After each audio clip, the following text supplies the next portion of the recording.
इश्क में तेरे सदके नूर की फुप्पो अंजुम जो सारी हकीकत खुलकर जान चुकी है कि सलार ने जो सलूक नूर के साथ किया उसे तो पहले अपनी भतीजी नूर की जिंदगी में बहुत ही ज्यादा दुख था।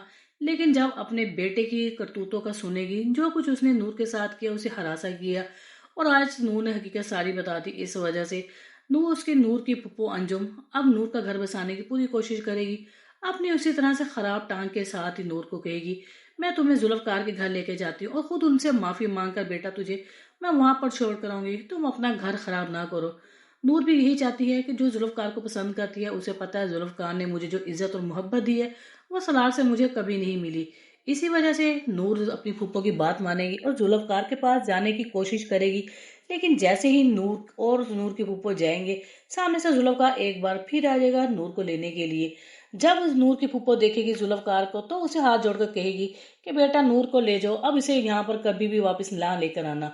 और जुल्फकार ने भी ये तहैया करके लेने आया था नूर को कि अब मैं नूर को कभी भी आपके घर में नहीं भेजूंगा। ये कहकर नूर को वो ले जाएगा और नूर को उस कमरे में लाकर छोड़ देगा जहां पर उसकी बहन हूर की तस्वीरें दीवार पर लगी हैं और वो हूर का कमरा था। नूर जब ये देखेगी हूर की तस्वीरें और वो सारी चीजें, तो नूर बहुत ज्यादा हूर की तस्वीरों को पकड़कर लिपट लिपट कर रोएगी और जुल्फकार को बताएगी ये मेरी बहन जुड़वा हूर है। जुल्फकार जब ये सुनेगा तो बहुत हैरान होगा और हैरत से पूछेगा, तुम्हारी ये जुड़वा बहन? जिस पर नूर कहेगी, हाँ, जिसे तुमने इसी जुल्म और सितम से मार दिया था। जिस तरह से आज तुम मुझे इस कमरे में बंद कर रहे हो, इसी तरह से तुमने मेरी बहन के साथ भी यही सलूक किया होगा। जुल्फकार मगर जो अभी सुनकर इसी ही सकते में था कि नूर नूर की बहन है, तो अभी तक वो कोई फैसला नहीं कर पाएगा।